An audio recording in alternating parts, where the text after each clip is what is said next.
687 AD, a world divided by faith, yet united by belief.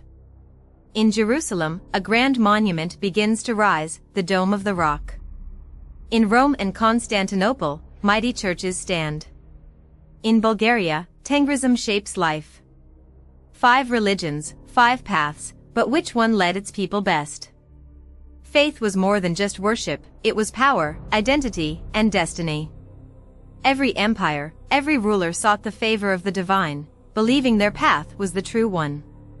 But faith was not just about rulers, it shaped the daily lives, hopes, and struggles of the people.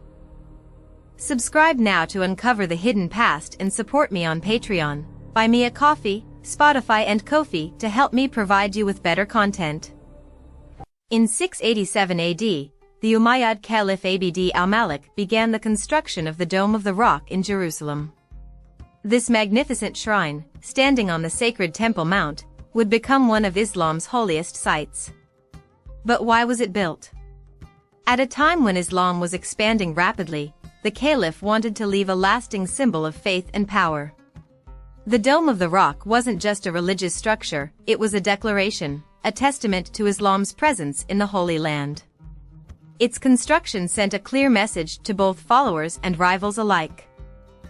For Muslims, this was the spot where the Prophet Muhammad ascended to heaven. The Golden Dome would rival the Christian churches in Jerusalem, making a statement: Islam had arrived as a dominant faith.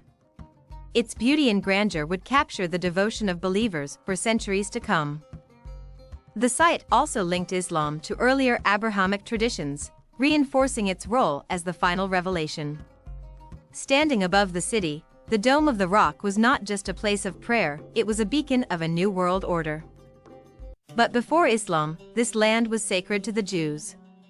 The Temple Mount was home to the first and second temples, the heart of Jewish faith. By 687 AD, both temples were long destroyed, but the Jewish people still prayed, still believed, still awaited their return to Zion. Despite centuries of conquest and exile, Jewish traditions endured. The memory of the great temples lived on in prayers, scriptures, and the longing of an entire people. Even without a temple, their faith remained unshaken, carried forward through generations. Synagogues became their new places of worship, simple yet enduring. Faith, they believed, was not in the walls, but in the soul. From Babylon to Spain, Jewish communities adapted, preserving their customs and laws wherever they settled.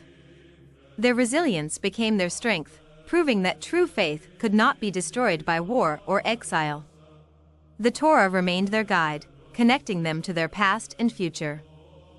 By 687 AD, Christianity had split in influence. In the East, the Orthodox Church dominated, with mighty churches in Constantinople. In the West, Rome stood as the heart of Catholicism, led by the Pope. The divide was more than geography, it was political, cultural, and theological. Emperors and popes vied for authority, each shaping their church in different ways. Yet despite their growing differences, both Eastern and Western Christians still considered themselves part of one universal faith. While both worshipped the same God, their differences were growing, icons, rituals, and authority all dividing them. But in Bulgaria, a different faith reigned. Icons were sacred in the East but controversial in the West, where some saw them as idolatry. The Pope claimed supreme authority, while the Eastern Church remained tied to the Byzantine Emperor. And in Bulgaria, far from these debates, a unique spiritual path thrived under the open sky. In Bulgaria, neither mosques nor churches ruled. Instead, the people followed Tengrism, the ancient faith of the sky god Tengri. No grand temples, no golden domes, only the endless sky and sacred rituals performed by shamans.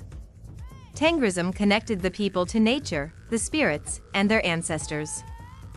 Rulers sought the blessings of shamans before making great decisions, believing that the sky god determined their fate. It was a faith of warriors and horsemen, guiding them across the vast steppes. Here, gods and spirits guided rulers. Fortune was read in the stars, health restored through fire and water. Unlike the stone churches of Christianity or the grand mosques of Islam, the faith of Bulgaria was one with nature. Mountains, rivers, and winds were sacred, believed to carry messages from the gods. Rituals honored the spirits of ancestors, ensuring protection and wisdom for future generations. In this world, faith was not confined to walls, it was everywhere, in the land and the sky. So, let's compare. Islam built towering mosques, uniting the faithful in prayer. Judaism kept its traditions alive, even without a temple. Christianity split, yet both sides built monumental churches. Bulgaria thrived under Tengrism, where faith was as free as the wind. Each faith left its mark in different ways. Some built, some preserved, some adapted, and others embraced the natural world as their sacred space. But beyond their differences, they all sought meaning, purpose, and connection to the divine. Which faith had the greatest impact? Who held the true path? The answer depends on who you ask. To a Muslim, the call to prayer from a mosque signified unity and devotion. To a Jew, the survival of tradition was proof of faith's endurance.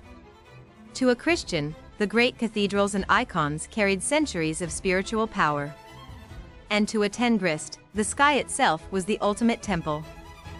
687 AD was a time of faith, power, and transformation. These beliefs shaped our world, and their echoes remain today. So, what do you think? Which faith was the strongest? The choices made in 687 AD still influence the modern world. Borders, cultures, and conflicts all carry traces of these ancient beliefs. Perhaps the strongest faith is not the one with the grandest buildings, but the one that endures in the hearts of its people. Like, share, and subscribe for more lost history, and support me on Patreon. Buy me a coffee, check me out on Spotify, and join me on Ko-Fi to support me in providing you with better content.